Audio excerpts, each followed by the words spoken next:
बिस्मिल्लाहिर्रहमानिर्रहीम। अस्सलाम वालेकुम स्टूडेंट्स, कैसे हैं? सब ठीक ठाक हैं? स्टूडेंट्स, आज के इस लेक्चर में हम question number 1 of exercise number 15.4 का सॉल्यूशन जो है ना वो डिस्कस करेंगे। Exercise number 15.4 deals with the numerical problems of exact differential equations. तो क्वेश्चन नंबर 1 का जो पार्ट ए है, इसमें जो हमें डिफरेंशियल इक्वेशन दी हुई है that is 2y t³ dy plus 3y² t² dt is equal to 0।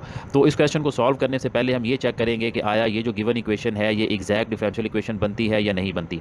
तो उसके लिए हमें दो सबसे पहले जो है ना वो आइडेंटिफाई करने होंगे। पहला m को आइडेंटिफाई करना होगा और दूसरा n को आइडेंटिफाई करना होगा। तो यहाँ पे हमारे पास जो m की वैल्यू है दैट इज़ 2y t³ और जो n की वैल्यू है हमारे पास वो है 3y² t²। ये हमारे पास n की वैल्यू है। तो हम क्या करेंगे, ये आइडेंटिफिकेशन के बाद हम करेंगे कि जो हमारे पास m होगा उसका जो है ना वो हम डेरिवेटिव लेंगे t के हिसाब से, और जो n होगा उसका हम जो है ना वो डेरिवेटिव लेंगे y के हिसाब से। और अगर ये दोनों डेरिवेटिव्स एक दूसरे के इक्वल आ जाते हैं तो इसका मतलब ये होगा कि ये जो इक्वेशन होगी ये एग्जैक्ट डिफरेंशियल इक्वेशन होगी। तो अगर m का डेरिवेटिव ले t के हिसाब से तो वो बनता है 6y t², यानी इसका जो रिजल्ट आता है हमारे पास वो 6y t² आता है। और अगर n का y के हिसाब से डेरिवेटिव लें तो वो बनता है 6y t²।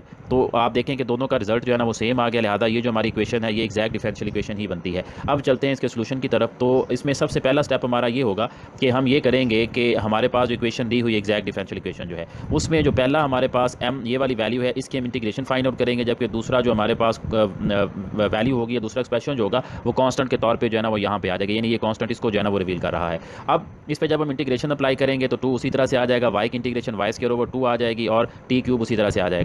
ये कांस्टेंट इसलिए है क्योंकि ये देखिए डिफरेंशियल dy है और यहाँ पे डिफरेंशियल dt है। तो हम पहले y के हिसाब से फाइंड आउट करेंगे, फिर t के हिसाब से दूसरे स्टेप में फाइंड आउट करेंगे।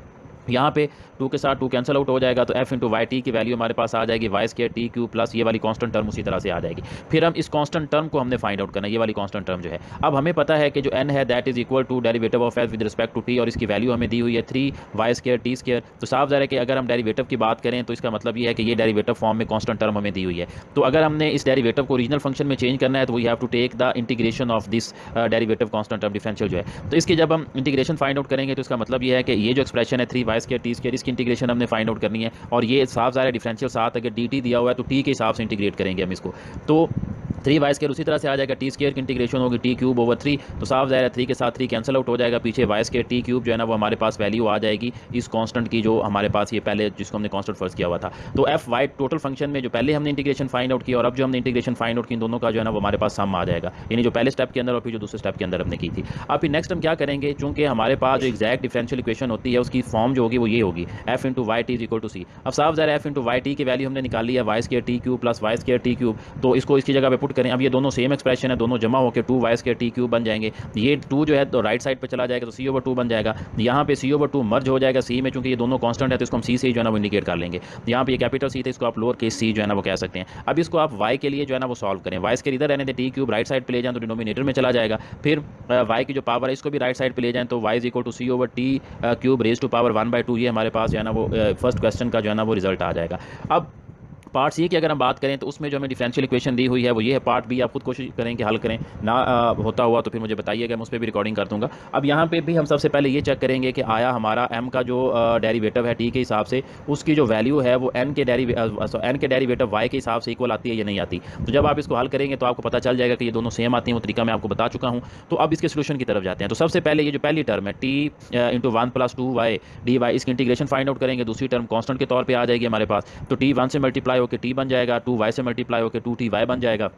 इसमें इंटीग्रेशन अप्लाई करें, टी के अलग इंटीग्रेशन ले लें, वो जो रूल हमने इंटीग्रेशन में पढ़े हुए हैं इसके अलग इंटीग्रेशन ले लें, कांस्टेंट टर्म सच नीचे पास ऑन हो जाएगी। तो साफ ज़रा ये डिफरेंशियल देखिए y है तो t कांस्टेंट है, तो यहाँ पे आप t को जब फैक्टर आउट करेंगे ना तो यहाँ पे 1 बच जाएगा। तो 1 dy है तो 1 की इंटीग्रेशन y आ जाएगी, तो t उसी तरह से आ जाएगा। ये 2t उसी तरह से हम लिख लेंगे, y की इंटीग्रेशन y²/2 आ जाएगी, 2 के साथ 2 कैंसिल आउट हो जाएगा, ये कांस्टेंट टर्म उसी तरह से नीचे पास ऑन हो जाएगी। फिर इसको जब आप लिखेंगे एक रिफाइंड फॉर्म में तो ये हमारे पास पहली टर्म का जो है ना वो रिजल्ट आ जाएगा। फिर नेक्स्ट हम क्या करेंगे कि जो कांस्टेंट टर्म हमने ऊपर लिखी थी उसकी डिफरेंशियल फॉर्म डेरिवेटिव फॉर्म ये हमें दी हुई है। तो हम क्या करेंगे कि इसको ओरिजिनल फंक्शन में फाइंड आउट करने के लिए इसका इंटीग्रेशन जो है ना वो फाइंड आउट करेंगे। अब देखिएगा कि यहाँ पे वेरिएबल y है और यहाँ पे जो डिफरेंशियल दिया हुआ है वो dt है, तो इसका मतलब ये है कि ये हमारे पास 0 इसका जो है ना वो रिजल्ट होगा। तो 0 की इंटीग्रेशन k के इक्वल होगी, तो ये जो कांस्टेंट टर्म है that is equal to k। तो ओरिजिनल फंक्शन जो है उसमें हम क्या करेंगे कि जो k की वैल्यू है वो ऐड कर लेंगे। तो हमें स्टैंडर्ड फॉर्म जो लास्ट हमने पढ़ी है वो मैं यहाँ पे दोबारा लिख देता हूँ कि f इंटू वाई वाउ टी जो है ना that must be equal to c, यानी c के इक्वल होगा। तो ये यहाँ तक जो वैल्यू है इसको मैं ज़रा हाईलाइट कर देता हूँ।